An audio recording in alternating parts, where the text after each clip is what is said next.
assinantes do Panorama Farmacêutico. Boa tarde, meu nome é Fernando Lage, sou sócio da KPMG e lidero a prática de governança, riscos e compliance na KPMG Brasil e América do Sul. E nos últimos 2 anos temos feito, junto da Associação Brasileira de Prevenção de Perdas, a chamada Pesquisa Anual de Perdas no Varejo, onde na última publicação, com os dados do ano fiscal de 2022, identificamos um crescimento do índice médio de perdas no varejo. Isso tem um reflexo direto em relação a algumas questões, sobretudo do pós-pandemia, né, onde as pessoas voltaram a ter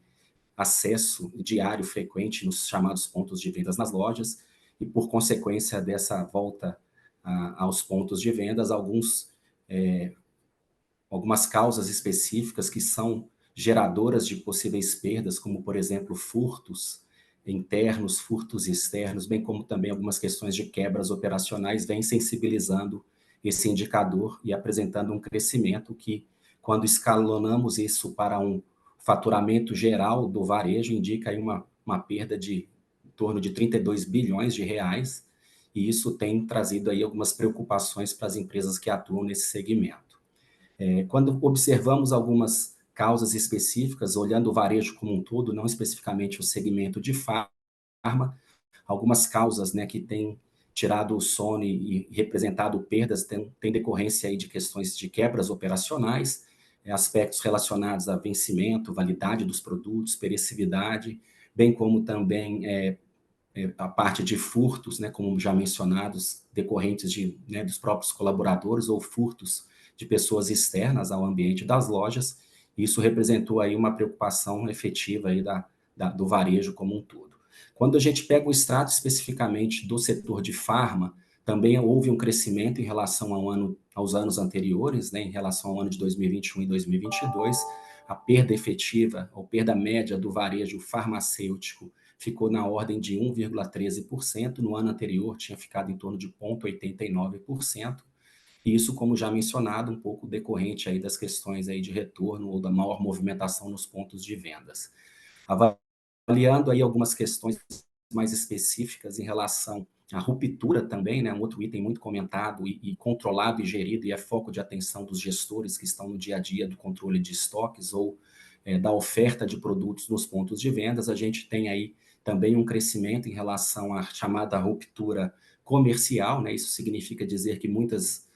vezes o produto existe, mas não está disponível no ponto de venda, eventualmente por uma não comunicação efetiva, um transporte e uma logística efetiva entre o centro de distribuição e as lojas. Tem também a chamada ruptura operacional, o produto está dentro do ponto de venda, mas não está disponível na gôndola, ou por conta de uma má gestão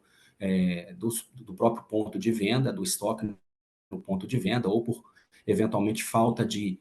treinamento ou capacitação dos colaboradores que fazem essa reposição dos estoques dentro do chamado ponto de venda. No item de furtos, como mencionado, algumas características específicas do setor farmacêutico trazem algumas preocupações. Geralmente, os itens mencionados pelas empresas que responderam a pesquisas, que têm uma maior probabilidade de desvios, estão relacionados aos chamados OTCs, né, os produtos que estão ali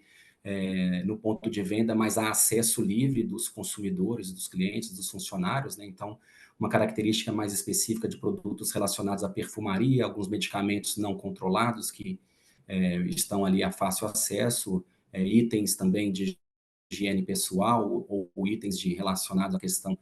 para crianças e bebês. Então, tem alguns produtos dessa natureza que foram mencionados pelos respondentes das pesquisas que têm trazido algumas preocupações. Um controle efetivo que a gente percebe que as empresas têm investido bastante, já vamos dizer assim, um coração do negócio de varejo, que é a gestão de estoque, também um inventário físico. A gente percebe que as empresas que adotam a rotina de se fazer inventários físicos de forma cíclica, e eventualmente até utilizando alguns critérios como uma curva ABC, e fazendo a frequência de inventário mais recorrente, tem possibilidade de identificar os desvios em relação ao estoque, né, o que existe fisicamente e eventualmente aquilo que está registrado no sistema de forma mais ágil. Mas não para por aí, né? Não é apenas a identificação da diferença entre o contábil e o sistêmico, e o físico, mas também a identificação das potenciais causas que levam a esse registro indevido, ou essa diferença de estoque dentro do ponto de venda ou nos centros de distribuição. A gente percebe também que, além do dinamismo e de uma maior especialização em relação a esses inventários físicos, alguns temas de gestão de estoques relacionados à transformação digital, uso de dados, relatórios gerenciais, avaliação da demanda efetiva de produto SKU por SKU, para que se possa fazer as compras e também a transferência efetiva dos produtos que têm um maior apelo comercial em determinadas lojas, né? Toda essa comunicação com logística, transporte, ela também tem sido alavancada com o uso de tecnologia. Alguns outros segmentos do varejo, e aí também cabe para o setor de drogarias e farmácias, uso de inteligência artificial, por exemplo, com câmeras que fazem a leitura aí de eventuais rupturas nas gôndolas de falta de algum produto e acionar diretamente já o nível de reposição nas gôndolas. Também tem sido alguns outros instrumentos utilizados pela gestão das empresas. Mas, de forma geral, a gente entende que as empresas vêm caminhando e aprimorando essas técnicas, como eu disse, de inventário, de uso de ativos ou de ferramentas com tecnologia da informação, com dados e eventualmente inteligência artificial, mas ainda percebemos aí uma necessidade contínua de treinamento das pessoas, capacitação em relação aos procedimentos operacionais, o entendimento completo da cadeia de valor, desde da origem, né, da compra da mercadoria, do recebimento dessa mercadoria num chamado centro de distribuição, da melhor distribuição e transporte e montagem de cargas para ter uma efetiva distribuição nos demais pontos de vendas, e observando as tendências como o omnichannel, né, os multicanais que hoje existem para poder interagir ali com os consumidores e clientes, tem sido aí o foco de atenção das grandes empresas e daquelas que responderam aí à pesquisa, e são as grandes empresas hoje atuando aí no varejo brasileiro. Então, de forma geral, era esse o recado que eu gostaria de dar a vocês. Agradecer às empresas e os respondentes da pesquisa, a Abrap, mais uma vez, pela oportunidade, junto com a KPMG, de fazer esse estudo e de contribuir com a comunidade aí de prevenção de perdas e com o varejo brasileiro de forma geral. Muito obrigado também aí o Panorama Farmacêutico pelo espaço. Um abraço